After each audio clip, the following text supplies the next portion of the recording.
एक व्यक्ति महात्मा बुद्ध के पास जाता है और उनसे कहता है कि महात्मा जी, क्या मैं आपसे एक प्रश्न पूछ सकता हूँ? वो महात्मा उस व्यक्ति को प्रश्न पूछने की आज्ञा दे देते हैं।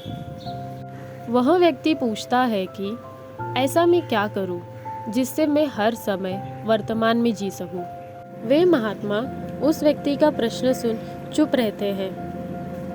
वह व्यक्ति सोचता है कि लगता है महात्मा मेरे इस प्रश्न को ठीक से सुना नहीं होगा, और वह व्यक्ति दोबारा अपने प्रश्न को दोहराता है। पर दूसरी बार भी वे महात्मा उस व्यक्ति के प्रश्न का उत्तर नहीं देते। वो व्यक्ति तीसरी बार महात्मा से पूछता है। तब महात्मा उस व्यक्ति की ओर देखते हैं और उससे एक प्रश्न करते हैं कि क्या तुम जीवन पर खड़े हो सकते हो? वो व्यक्ति महात्मा से कहता है कि मैं ज़मीन पर ही खड़ा हूँ, ना तो मैं ज़मीन के नीचे हूँ, ना ही मैं ज़मीन के ऊपर हवा में रह सकता हूँ। क्या आप मुझे नहीं देख पा रहे हैं? वे महात्मा उस व्यक्ति से कहते हैं कि मैं तो देख पा रहा हूँ, लेकिन तुम नहीं देख पा रहे हो। वह व्यक्ति कहता है कि महात्मा जी, मैं कुछ समझा नहीं। तब महात्मा उस व्यक्ति से कहते हैं कि जब तुम ये देख सकते हो कि ना तुम ज़मीन के नीचे रह सकते हो और ना ही ज़मीन के ऊपर हवा में रह सकते हो, तो क्या तुम यह नहीं देख सकते कि तुम चाहकर भी भूतकाल में रह सकते हो और ना ही भविष्यकाल में रह सकते हो?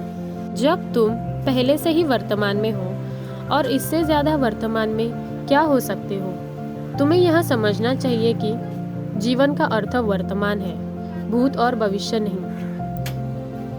तुम चाहकर भी भूत और भविष्य काल में नहीं रह सकते, क्योंकि तुम्हारे पास इसका विकल्प ही नहीं है।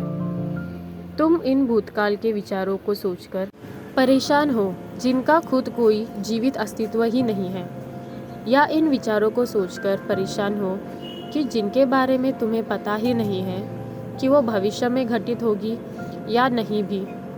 वह व्यक्ति उस महात्मा से पूछता है कि मैं इन विचारों से कैसे छुटकारा पाऊँ?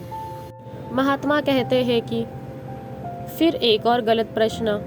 यह दिमाग जिसके पास इतनी क्षमता है कि तीनों स्थितियों में सोच सकता है, यह हमें प्रकृति के द्वारा दिया गया एक उपहार है। क्या तुम इसे खत्म करना चाहते हो? क्या उपहार को खत्म किया जा सकता है?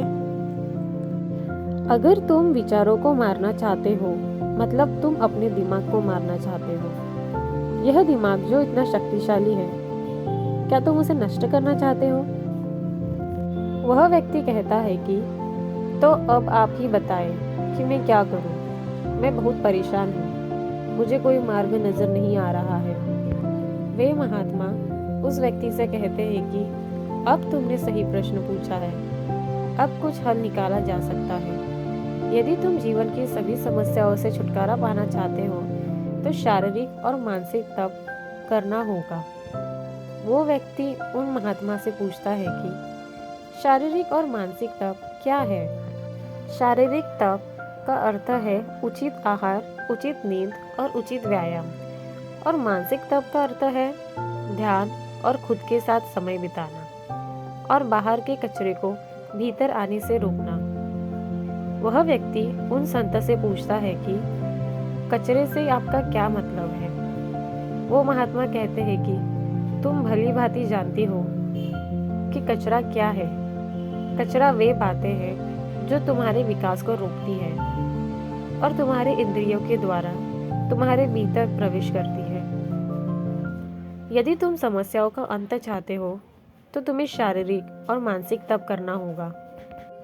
वो व्यक्ति उन महात्माओं से पूछता है कि क्या शारीरिक और मानसिक तप करना आसान है? वे संत उस व्यक्ति से कहते हैं कि आसान नहीं है, पर मुश्किल भी नहीं है।